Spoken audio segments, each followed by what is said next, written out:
So, why can IT departments save 50% on telecom without changing vendors? This seems impossible on the face of it. Most people think you have to get a new vendor with a better deal to save money, and even then you won't save 50%. And who wants the hassle of a new vendor just to find out you aren't saving as much money as they promised? Nobody, as far as I know, when I talk to my clients. So what I've seen in my experience is that surprisingly, and this is talking and working with over 100 companies, surprisingly, a big reason why 50% savings is possible is that half the budget is usually spent on billing errors, unused services, underutilized services, and overpriced services.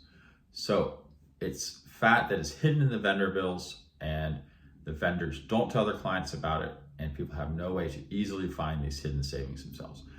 And just to be clear, I am talking here about IT departments that spend over $100,000 a year on telecom services. I've worked with over 100 of these, and I've worked with Walmart or Citigroup, but I've also worked with startup companies, and I found that if you're spending $100,000 a year or millions of dollars a year on telecom services or way more, generally every company I've talked to faces these issues because of the complexity of buying so many services. It's very different if you just have one location and you have a couple bills to look at every month. That's a very different ballgame than dealing with multiple locations and dozens or hundreds or thousands of services. I've even dealt with people who have millions of transactions to deal with. So that's where the complexity comes in. So surprisingly, as we were saying, the 50% savings is possible because so much is spent on billing errors, unused or underutilized services, and overpriced services. And so you probably want to know what works to get that money back. So for pretty much every firm I've worked with, just looking at the bills won't help capture all the savings because key pieces of information are not in the bills. You need additional data from the vendor. So what I've seen is that with a consistent process, you can build an inventory using vendor data from the billing portals plus the bills, and then you can identify everything you're buying in that inventory. And you can identify what it's for and what it costs, etc. So the clients we've helped need at least 16 data points for every single service they're buying. At least, you want to have that at least in the inventory for every single service.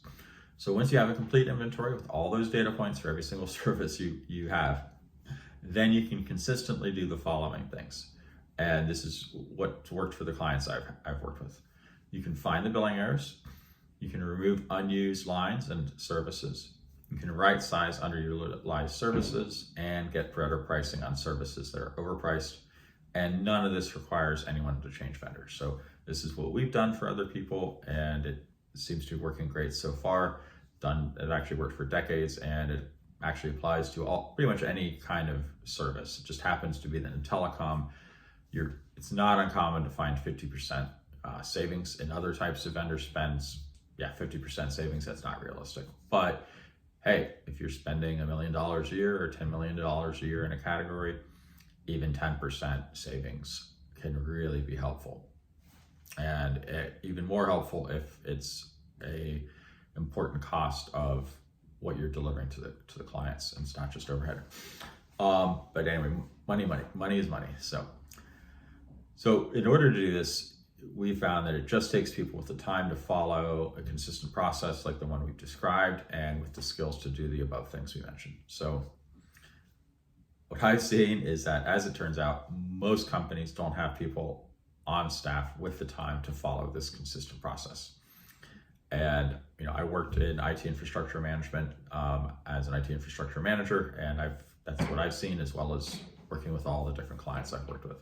So the people who are qualified are usually too busy running the business and making sure the business operations are working and serving customers. Also, most companies don't have people on staff who know how to find out which telecom services are really overpriced and which ones are fairly priced. They have to get someone from the telecom industry who understands how everything works in telecom. And that type person like that would then really understand how to figure out what's good pricing and how to get the best pricing and take advantage of the pricing. And it would be cost prohibitive to hire such a person to work full time, assuming you could find someone and persuade them to work for you, which I'm sure you could if you paid them enough money. So basically what we've seen is for most firms, none of the above gets done consistently when you're spending $100,000 or $1 million annually, because it's too complex and time consuming. And this is why IT departments can save 50% on telecom if the process is followed. So this is why Berlin Pacific was started, to help IT departments get back all that extra money they're giving telecom vendors, because these big telecom vendors aren't going to give it all back on their own.